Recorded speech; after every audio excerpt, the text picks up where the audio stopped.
I mean, 16-round tournament where there's 300 or 400 or some odd competitors, you're generally looking at, 12-4 or X3-1 to make the elimination round. So starting off with 2 wins is so huge.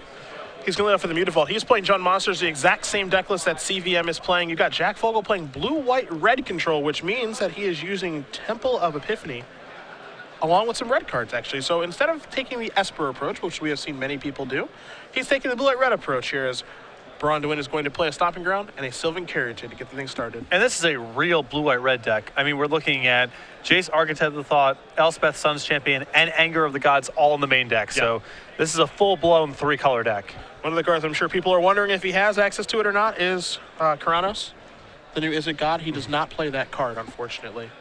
Bummer. As now here is a Xenagos from BBD. A Satyr token's going to come in. It looks like it's going to get its attack on here. Xenagos, a card that I know Chris and Brian both do like a lot, and they love it in these control matchups. It is really well suited to beating decks like blue-white control. I think it's best against mono black Devotion, as a steady stream of attackers is really good, helps you work around Desecration Demon and such. But any slow matchup, especially matchups that don't involve a lot of flyers, Xenagos is very powerful. You've got a Domri. It's going to tick up. The Scavenging Ooze is going to go to BBD's grip. He's going to attack here for 2 with that Satyr token. Fogle going to go down to 16. No land here for Brian, it looks like. So Jack is going to get to untap, take a draw here. He's got another land in a Hallowed Fountain. We'll see what else he's got working over there. Looks like a Steam Vents and at least 1 copy of Sphinx's Revelation. We'll take a look at his deck list as he takes his 4th turn. What's the red for? Outside of Anger of the Gods, that's a 2 of. He's got a couple copies of Izzet Charm along with a Counterflux as well. And we'll take a look at his sideboard when we do get to it. But the red splash here is very light. Very, very light. Well, as light as a splash for Anger of the Gods can be, I suppose. That's true. That's true.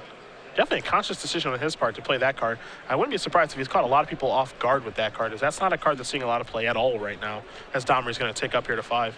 And when my opponent leads off with Temple of Enlightenment, I'll tell you 1 card I'm not playing around that game, and that's Anger of the Gods. Yep. They play Temple of Lightning, as you mentioned. Maybe they play a Steam Vents the next turn. It's like, oh, okay, they're the red splash. And they play an untapped red source and kill all your stuff when you weren't expecting it, because you're expecting, obviously, Supreme Verdict and not Anger of the Gods. Now, this is an attack with the Mutavault and a Scavenging Ooze there from Braun-Duin, so going to start to rebuild his forces here. Feels like Brian's doing a really good job of executing the game plan here of get out in front, whip Planeswalkers so you can pace your threats without overexposing yourself into sweepers. Pacing is the word here that I would certainly use. Here's a Jace from Fogle. That's going to tick up to 5. He's going to play a Hallowed Fountain and pass the turn back. He's paced the game in such a way, leading with Xenagos as opposed to Domri. The Tension Sphere takes care of Xenagos. Now he gets to threaten Domri over the course of the game and get some card advantage that way as he draws a copy of Dreadbore for the turn, but he doesn't have black mana right now is the problem. Brian's going to draw a copy of Courser. I guess he could try to find it that way. And Courser are also valuable for this game plan of pushing forward his resources without being dead to a single sweeper. Yeah. And Brian does have a copy of Gore-Clan Rampager in his hand as well, so he could actually go after that Jace if he deems that necessary. Jace did tick up last turn, so Scavenging Ooze is effectively a 1-1 right now. When you do Blood Rush, it'll become a 5-5. Jace has 5 counters, obviously going to work out in Brian's favor. We'll see if that's the route he wants to take here. It's not clear how much he really cares about the Jace at this point. He can make a lot of large, individually impactful threats, and the only card he's really worried about Jack finding in this spot is some way to remove that Domri from play.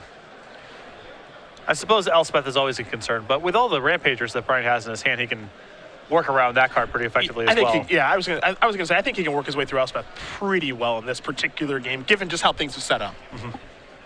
In most cases, I'm not sure that's true. Here's a Rampager, but I think in this particular game it is. So there goes Jace.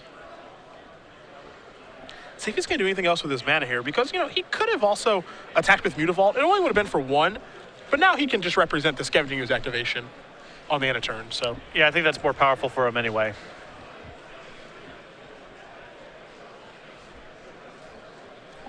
See a Banishing Light there in Fogle's hand. That card making its way in a deck list nowadays, not much of a surprise. We've seen Oblivion Ring before. This is obviously its variant, and it's quite powerful. And this is a really powerful, it's basically the bow on top of Jack's hand right now. He has a lot of power to work with. The big question is, would he be able to answer this Domri in time? And now with a Banishing Light, he can handle Domri and then start leveraging his really powerful cards like Supreme Verdict, Jace, and Sphinx's Revelation. It's fun to think about what the right number of that effect is. I think 4 Detention Spirits is pretty easy. The question is, how many Banishing Lights do you actually want to play? We saw earlier 6 in a blue-white control deck. Fogle just has 1 Banishing Light, so he has 5 of this effect. See, Braun-Duin's going to activate Scavengers on the end of turn, remove the Sylvan Caryatid, make Azuz into a 3/3 before taking his turn. Izzet Charm would have really caught him off guard there. Would have been a really nice play there from Fogle, but he did not have it. And you can see it almost looked like Brian had a moment's hesitation before activating the Scavenging. Izzet Charm appeared to be on his radar there as a possibility. It seems like that might be the card that affects, that, you know, kind of comes along with Temple of Epiphany the most. Izzet Charm is another one of those cards that you mentioned. We talked about Simic Charm last round of just laughably underplayed for how good it is. Yeah. This is a backup Domri that Brian's been holding for a while. It's going to tick up to 4. So this is something that Fogle's going to have to contend with over the course of this game, as out here's an Elvish Mystic as well. So Brian's still doing a pretty nice job of pacing, but he still needs to close this game out pretty quickly because Sphinx's Revelation can undo a lot of the work he's done. Yep. I have the feeling Jack needs really one more land to fire off this Revelation for a suitable amount. He's not under any immediate threat of dying from this Domri going ultimate, so if he draws an untapped land next turn, he could potentially be in very good shape. You see he's going to cast Supreme Verdict this turn instead of leaving mana open to cast Revelation. He does have a Syncopate in his hand, and it would be for 1, so we'll see what he wants to do on this turn, as Brian did draw a copy of Blood Crypt, and it looks like he's going to go with a Courser through a Syncopate. You see Jack look at the Syncopate and realize it's no good right now. Brian going to take up his Domri, add that Stormbreath Dragon to his hand. Top card now is a Sylvan Caryatid. Still hasn't played a land yet for the turn. This is a Blood Crypt untapped. He'll take 1 total, 2 from that, but he'll gain 1 back from the Courser. Going to fire up the Mutavault, come across here for 2, assuming things go appropriately, which they do. So Fogle's going to go down to 7 now. Great use of resources by Brian that turn. Got to advance his board, look at some extra cards, and not play into the Syncopate. Jack draws his card for the turn. It is a copy of Temple of Epiphany. And as you mentioned, he would like 1 more land, and he found it, but obviously I think he would have liked that land to come into play untapped. Absolutely. But he might be forced now to just cast this Revelation. It's hard to say. I mean, things are starting to slip away from him a little bit here. He was doing pretty well. That Domri isn't too threatening at this point, but again, he doesn't have a great stranglehold on this game, and that Revelation is certainly a step in the right direction, but I'm with you. I think it needs to be for 4 and not for 3. Just the amount of extra resources that Brian's generated over the course of this game, it feels like a Revelations for 3 is not going to be able to pull Jack from out from under this. Going to tap 4 mana right now. Looks like it's going to be a Jace. That's going to tick up to 5. I think Jack's hoping that Brian doesn't reveal a land here, so he can catch that Stormbreath Dragon with a Syncopate. And Brian going to turn his top card. It is a Courser. This is going to tick up to 6, so Courser's going to go to the grip. Let's see what this card is. That's a Xenagos. Now, even though it's not a land, so Syncopate's going to be able to be turned on to take care of the Stormbreath Dragon if Brian does cast it. It's still bad news for Jack. Brian's got so much fuel. Yeah. And there's nothing to say that Brian actually has to cast Stormbreath Dragon this turn. He's got 2 Dreadbores in his hand, so he can say, all right, you know, your Jace is kind of annoying. I want to take care of that and make sure you don't get any value off of it. Yeah, Stormbreath Dragon's such a great insurance policy against something like Elspeth coming up the works that I wouldn't cast it unless it was 100% to win the game, if you could avoid it. And Brian has more than enough stuff to do with his mana, so he's not forced to play into this whatsoever. Dreadbore going to take care of that Jace.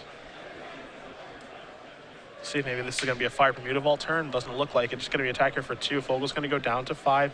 Backup Courser. Will this resolve? I do like the fact that Brian is kind of casting this into the face of a Syncopate, daring Jack to use it. And Jack doesn't. It doesn't seem like Jack wants to use it right now, but he is going to use it. Yeah, it's one of those, you know, you can't really let Brian continue to advance his board, but Brian's totally happy with that exchange. And you see Fogle actually goes down to 6, not 5, because of the Jace trigger. So at 6 right now, with the Revelation in his hand, drew a Sacred Foundry for the turn. Patrick, do you play it tapped or untapped? I think that you had to play it tapped to at least conceal what's going on. I mean, he's going to do the math to see if he can survive the Stormbreath Dragon, because that Revelation is the last card in his hand if he plays that land face up. So Brian's working with complete information. You go to 4, then you go up to 8. Yeah, I guess I guess the Stormbreath Dragon does not kill him, so he can try to navigate it this way. And that extra card is so important. Yeah. Right now. Now, obviously, he's playing with his hand revealed. If he's playing a Sacred Foundry untapped, it's like, all right, I know what you have in your hand, and he only has one card. So, again, as you mentioned, he's essentially playing face up right now as Brian's going to draw Xenagos and turn over a Domri. But that being said, he's not going to die to Stormbreath Dragon, so I'm with you. I think he has to make that play. And the rev will be for 5. Yep. So he'll go up to 9, assuming that Brian plays a Stormbreath Dragon attached to the 2 creatures. 9 minus 6 will put Fogle at 3. He still has a lot of work to do. Don't get me wrong. Yeah, and Brian might even be contemplating doing something like firing up Mutavault and using the Rampager this turn, so he can still have Stormbreath Dragon as insurance while threatening a lot of damage this turn. Can't forget about that Rampager that's in his hand. Can't forget about that Domri that's in play as well. It's threatening its ultimate. Brian also has Xenagos to work with as well. The thing here for Brian is that he has to know what card's in Jack's hand now. Yes. There's no question. Yeah. Here's the thing, if I'm in Brian's position, is this may be the last turn where you get to cash in the Rampager. Okay. If he's revving for 5, you may not get another shot to use this card for the rest of the game. So even though it's a little inefficient to use the Rampager this turn, just to Blood Rush and deal some damage, it has to be on his radar at least a little bit, because when is he going to get another shot if Jack sees 5 cards? He's actually just going to go with Xenagos and get a Planeswalker in. Now, of course, that's a lethal attack, so Fogle's going to have to rev for 5. So he's going to go up to 9, end up taking 4. He's going to end up going down to 5 after all of this is said and done. This play from Brian's very good as well. Again, it's hard to imagine Jack finding enough answers for all the different stuff that's in play, because it's all threatening him. Is diversifying his threats right now. Yeah. While still having the Stormbreath Dragon in his hand, he's got a Dreadbore for any annoying Planeswalkers. You know, he's doing a really nice job of just diversifying his threats and making it so Jack has to draw a bevy of different answers. And you already see Jack's cast a Detention Sphere and a Banishing Wand. He does not have that many answers left in his deck to Planeswalkers. Yeah, 5 of that effect. And his deck's not really well equipped to attack Planeswalkers, obviously. That's for sure. So you see Fogle drew an Izzet Charm, among other things, off that Revelation. Looks like he drew another copy of Sphinx Revelation as well. This is an Izzet Charm. He's got to draw 2 and discard 2. I guess that's one of the modes on that card. Sacred Foundry and a Jace are the cards that were picked up. He had the look of a man who knew he was in some trouble. Looks like it's time to go discarding. Looks like it might just be Jace and the Foundry that he does discard. Yeah, that's exactly what he's going to discard to the Izzet Charm. And he's got a Rev, he's got a Syncopate in his hand, all this stuff, but it looks like the thing that he doesn't have is an answer to Domri. Going to play Temple of Epiphany. Take a look at the top card. That's another copy of Izzet Charm. That's going to go to the bottom. This is 4 mana. This is a Jace. That's going to take up, pass the turn back. I believe this turn is likely to be lethal for Brian here. I think this is the last one we're going to see this game. Temple of Abandon is the top card.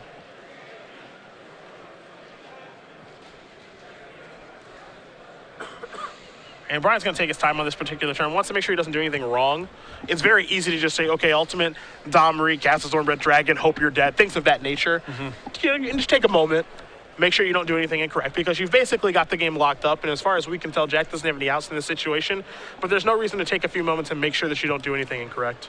And there's a lot of weird tricks that Jack could have in this spot, you know, with that mana up. So we will see what the Season 1 Open Series point earner does do. He's going to start with a Temple of Abandon here. Again, he's already punched his ticket to the Players' Championship. Going to put an Elvish Mystic to the bottom. Forest on top. Has already played a land for the turn. Going to cash in that Domri for the ultimate and the emblem. And Fogle says, all right, if you do that, I can't win. So Jack Fogle's going to concede this game, and Brian Braun-Duin does win game number 1. John to Monsters up a game over blue-white-red control. As we will take a look at Jack's sideboard here. He has 4 copies of Nyx's Fleece Ram, which we'll get to in a moment. Additional Anger of the Gods.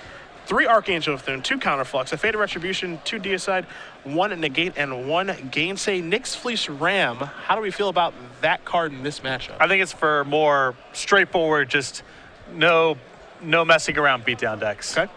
And especially alongside Archangel Thune. I mean, that's a sweet little combo there as well. That is a delight, isn't it? That is delightful.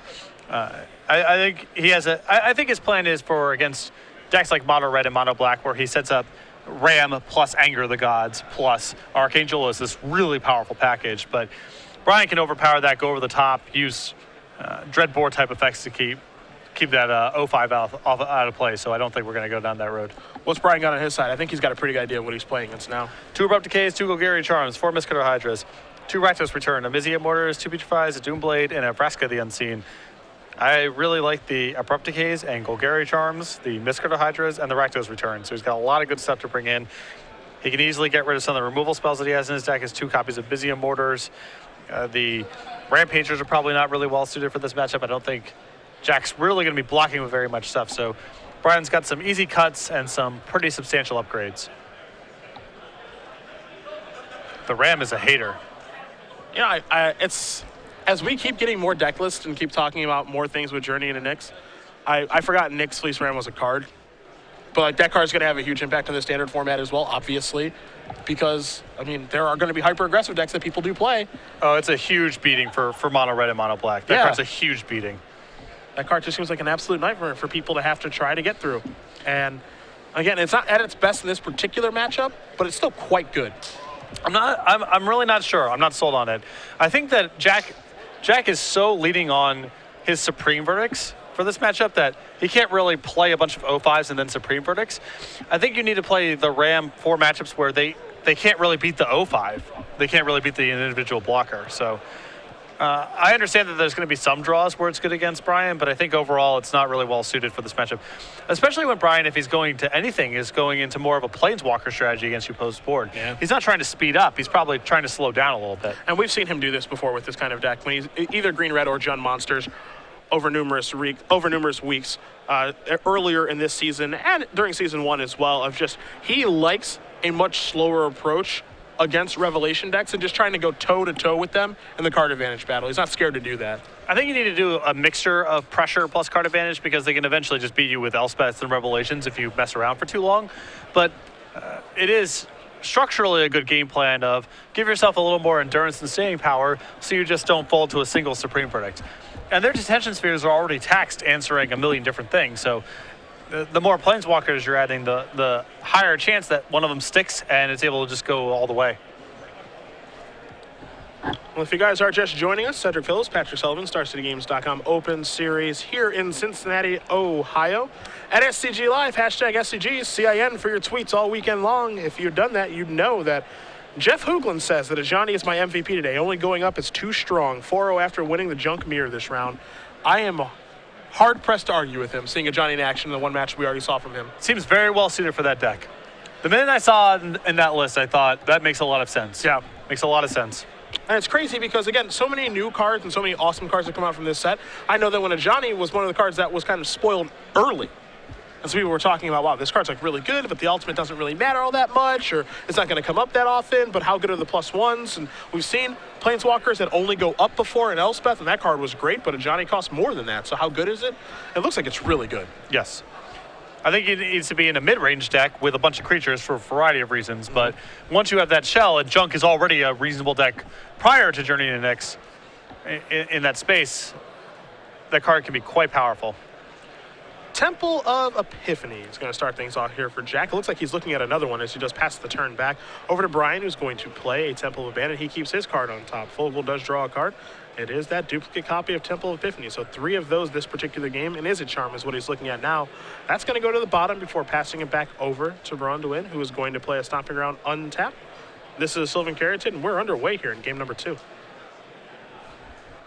Izzet Charm is a pretty flexible card here. Good at answering Scavenging Ooze early on and can fight over Planeswalkers and can be used to cycle dead cards as the game progresses. I want to see more of that card. 3rd Temple of Epiphany going to come into play here. Don't know if Fogle has white mana or not. Scrying obviously going to help him fix his mana, but not sure if he has the white mana. Here's a Courser. That's going to reveal the Sylvan Caryatid. No 3rd land here for Brian, so really relying on that Courser now to get the job done as Fogle's going to take a draw. It's a copy of Steam Vents. Now he can get Jason to play if he'd like. But then he's opening the door potentially for for Domri or Xenagos to resolve. And if he doesn't have white mana, then he almost certainly can't answer a Planeswalker immediately. Yeah, not only that, but it begs the question of how you use your JC if you even cast it. If you take it up, okay, Dreadbore, nice card. Yeah. If you take it down, it dies to the Courser. He's just going to play Steam Fence tap and just pass the turn back, so no Jace at all. Brian going to reveal the top card. It's a Mutavault. So Sylvan Carrot's in his hand. Mutavault's going to come into play. Brian will go up to 19. This is a Rakdos' return. Well, that's coming. And you're really getting a good example of what Brian's game plan is post-board here, trying to squeeze Jack from a bunch of different directions. There's a lot of different haymakers. They all require different responses. All the while, Brian's pressuring his life total. You see Jack has Izzet Charm in his hand, and that Izzet Charm is basically reserved for that Rakdos' return now. You have to imagine. Well, it's reserved for a million different things. It could be reserved for Dalmri or Xenagos or any other threatening spell that Brian might be able to bring to the table. So Brian going to start with the easy part, attack for 2. And Jack actually might just need to cash in this Izzet Charm to search for white mana. He might not even have the luxury of sitting on it. You see, a Sylvan Carrot is going to show up here. Fogle does have a Dissolve in his hand. I'm sure that's not what he wants to use Dissolve on, but he can maybe use the Scry. As you mentioned, we could just see his Izzet Charm just draw 2 and discard 2 as well. Fogle's just not going to do any of those things. He's just going to untap and take a draw here. Elspeth and just passing the turn back. I think Brian has a great sense of what's going on in Jack's hand. Some mixture of white cards and counter spells, and Brian is just not going to let him trade anything profitably. Mistcutter Hydra also does an insane job at messing up this entire game plan too. Here's Domri, able to play around Izzet Charm. Dissolve, sure. Fogle at the Scry here. Again, this is a situation now where you kind of lead your threats in a certain way to try to get something bigger to resolve. Or just exhaust Jack's resources, either way, yeah. But Brian, just like in the first game, being very conscious about the potential tricks that Jack could have in the first game. It was Syncopate in the second game. It was Izzet Charm. So really executing his game plan so far of wearing down his resources, pressuring his life total, and opening the door for something huge to resolve. Fogle draws an island for the turn. Still no white mana. You see the Elspeth in his hand. Don't know if he has Supreme Verdict or not, but he's a long way away from casting that. Even that Azorius Charm, which might not be so good in this situation, he's pretty far from casting that as well. Yeah, I mean, his hand is Jace and Izzet Charm and uncastables. He just has to kind of fire off this Jace and look for cards, I feel like. Looks like the game plan. There's over Jace, a Syncopate, and a Temple of Enlightenment. Pretty easy split there from Brian, but I think a really good one. Yep. You know he needs white mana, so make him pay the full cost. There is Temple of Enlightenment. The card obviously taken from Fogle. Gonna do a little Scry action. Not quite sure what he's looking at, but it looks like he's happy to keep it on top before passing the turn back. And this might just be a big Rakdos return this turn, I feel like. Especially if Brian's able to find a land, which he wasn't able to. But I mean, Rakdos return for 3 is still pretty good. Take care of that Jace, make you lose 3 cards. Although maybe now he may just want to Mistcutter Hydra. He's also got Stormbreath Dragon in his hand too. Jeez. The problem for Brian's spot right now is he has to be really worried about Supreme Verdict, because not only does he lose his pressure, he loses a lot of his mana. So he needs to sequence his spells, knowing that there's no guarantee that he's going to be able to play everything in his hand at maximum power, because it could all get swept away. Oh, there's Rakdos' return. Brian decided that's the X-Spell of choice right now.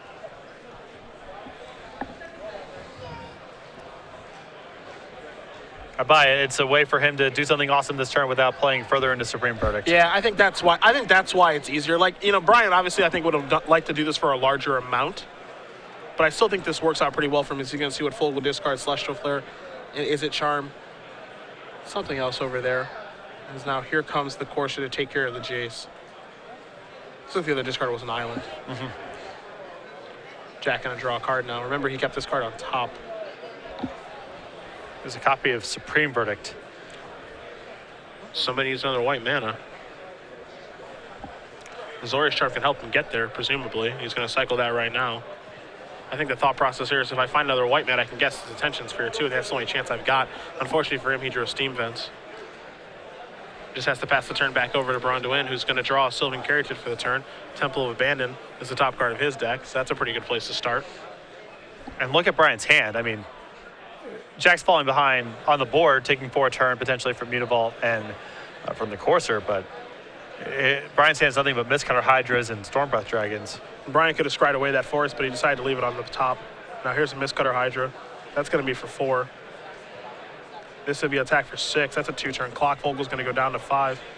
Yeah, the reason to keep the forest here is even if Jack finds a white source of mana untapped to sweep away this board with the Supreme Verdict, Brian still has access to Stormbreath Dragon. And that's an extension of the hand. Brian Braun-Duin is going to win this match over Jack Fogle, 2-0. Jund Monsters, no new cards necessary. Gives blue-white-red control its first loss. Braun-Duin already qualified for the Players' Championship, #1 on the Season 2 leaderboard. This guy just can't be beat.